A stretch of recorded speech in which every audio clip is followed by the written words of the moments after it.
C'est une tradition à Amnéville. En fin d'année, la municipalité gâte ses anciens et leur propose de choisir entre un colis de cadeaux ou une invitation au repas des anciens. Et c'est près de 300 personnes qui ont choisi de participer au repas des anciens salle Maurice Chevalier, dont plusieurs résidents des maisons de retraite Villa Amarelli et Résidence Heureuse. Ce repas des anciens a débuté par un grand quiz d'une vingtaine de questions. Muni de télécommandes permettant de répondre et de comptabiliser les points par équipe, chacun a pu tester sa culture générale. Il y a 19 questions. Si vous me donnez la bonne réponse, je valide, on passe à la question suivante. Et la personne, forcément, l'équipe qui aura le plus de points, aura gagné ce quiz. Ensuite, les anciens ont eu la visite de l'humoriste lorrain Julien Strelzik, qui est venu interpréter plusieurs sketchs extraits de son spectacle, apportant une touche d'humour avant le repas. Eh ben moi, j'ai des potes luxembourgeois, tu sais, je leur ai signalé ce problème. On dirait toujours que vous êtes triste. On dirait que vous portez la misère du monde sur votre dos, alors que pour l'instant, c'est que les lingots d'or que vous portez. Donc je réfléchis à tout ça, tu vois, et je me dis c'est quand même incroyable que quand tu leur dis bonjour, tu sais comment ça va, eux ils font boyenne, boyenne, tu vois. Quand ils sont au sommet de leur forme, ils font tip-top. C'est vrai ce que je dis ou pas? Et j'ai un pote luxembourgeois, je lui ai dit écoute, je te lance un défi. Je te lance un défi, essaye de me faire avec joie ces deux phrases. Je suis heureux, je viens de gagner 1 million d'euros au loto. Il m'a dit ok, je te fais ça, Julien. Ich bin Frau, ich habe 1 million d'euros am Lotto gewonnen. Et je lui dis là, t'es au maximum de ta joie. Vous savez ce qu'il me répond? Mais Julien, j'ai pas besoin, j'ai déjà 1 million d'euros. Voilà, c'est Luxembourg. Un repas gastronomique préparé par un traiteur qui a réveillé les papilles de nos anciens, qui ont aussi profité de la piste de danse entre les plats.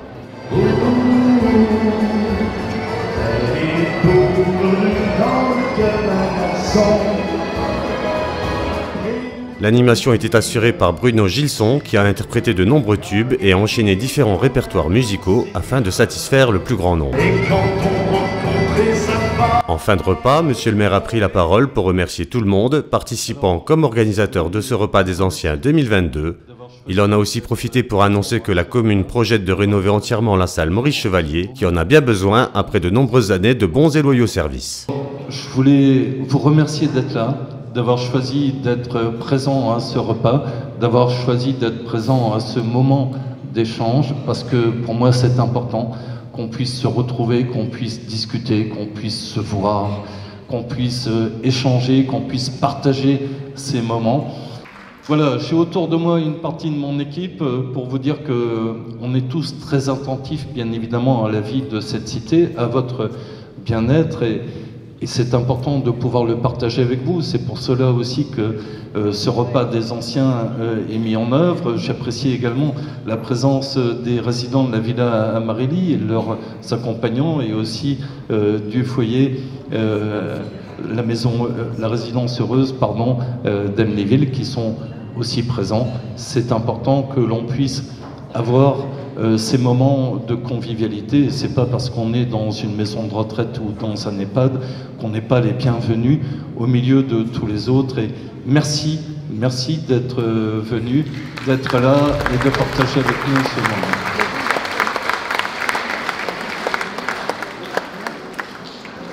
Voilà, vous l'avez constaté, on est dans une salle qui est âgée, un peu comme nous, mais elle l'est encore nettement plus.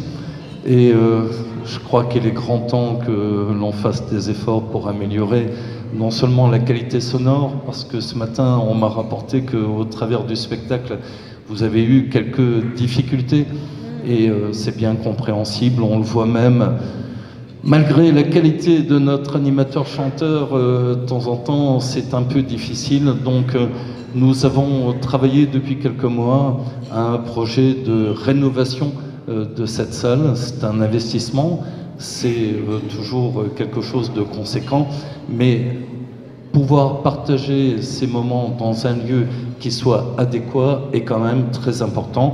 Nous allons donc présenter prochainement, ce jeudi, au conseil municipal, un projet de réhabilitation de cette salle, en espérant que dans un avenir proche, ça va prendre quelque temps quand même pour lancer les marchés et faire les travaux, vous savez comment c'est, mais on pourra réhabiliter cette salle et vous permettre d'avoir comme cela un endroit plus accueillant encore qu'il ne l'est aujourd'hui, un peu plus moderne et un peu plus adapté à ce type de manifestation. Voilà ce que je voulais vous dire pour l'avenir. Ça, c'est une partie des projets. Il y a aussi, bien évidemment, la place Raux qui devra être refaite. Je sais, il est temps. Mais vous savez, on n'est pas mieux que tout le monde, nous, et on gère en fonction des ressources que l'on a. Et comme tout le monde, on a eu à faire face à une trésorerie très déficitaire en 2014 qu'il a fallu combler. On a fait face à la pandémie. Aujourd'hui, il fallait bien quelque chose de nouveau. Donc, au travers de la guerre de l'Ukraine, on a toutes ces problématiques en matière d'énergie. Mais vous savez comment on est. On est des gens du fer, on est des gens solides, on est des gens qui sont alimentés à l'eau thermale. Et si aujourd'hui on a autant de centenaires dans notre ville, c'est peut-être parce qu'on prouve au travers de ça qu'on est fort et qu'on survit et que rien ne peut nous abattre. Donc on traversera tous ensemble cette crise. Mais encore une fois, si l'une ou l'un d'entre vous rencontre la moindre difficulté, qui n'hésite pas à venir nous solliciter au travers du CCAS. Daniel est là, vous connaissez ses qualités d'accueil qui sont partagées par l'intégralité des membres de son équipe et on sera tous présents pour vous donner le coup de main qui serait adéquat et utile si malheureusement, je dirais, le besoin s'en faisait sentir. Enfin, les doyens du jour ont été mis à l'honneur par monsieur le maire qui leur a offert des cadeaux avant de laisser de nouveau la place à Bruno Gilson qui a usé de son talent tout au long de l'après-midi pour mettre l'ambiance et faire danser nos anciens.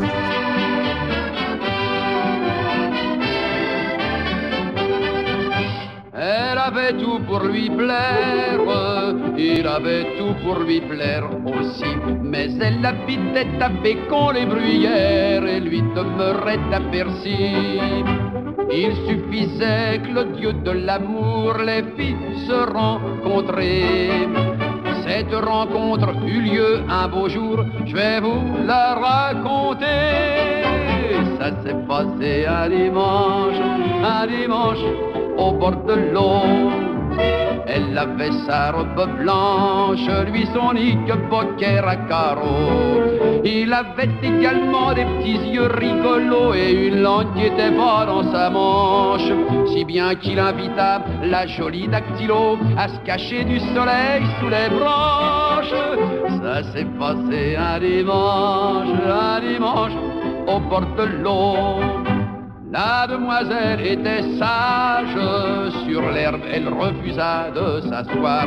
Mais son cœur battait très fort sous son corsage, elle lui jura de le revoir. Elle le revit toute la belle saison, un merle m'a conté qu'on ne voyait que sous les frondaisons, et même, oh, qu'elle a fauté. Ça s'est passé un dimanche au bord de l'eau.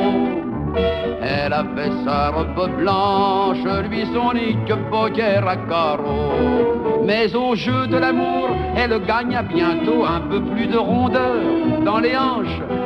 Puisque pour notre France, il nous faut des marmots, lui dit-il. Voyons, c'est pas le moment que tu planches. Ah, ça s'est passé un dimanche au bord de l'eau.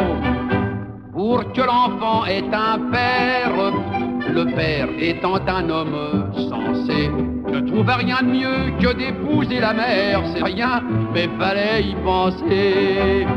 Il n'y pensa que 15 ans plus tard. C'est pour cette raison-là, le jour des noces, on vit leur moutard qui dansait la java. Allez, au bord de l'eau, dans une baraque en planche qu'on baptise au printemps Caboulot. Et pendant que les copains, après les petits gâteaux, faisaient une bolotte en 3 manches, afin de revoir l'endroit de leur premier béco, ils s'enfuirent tous les deux sous les branches.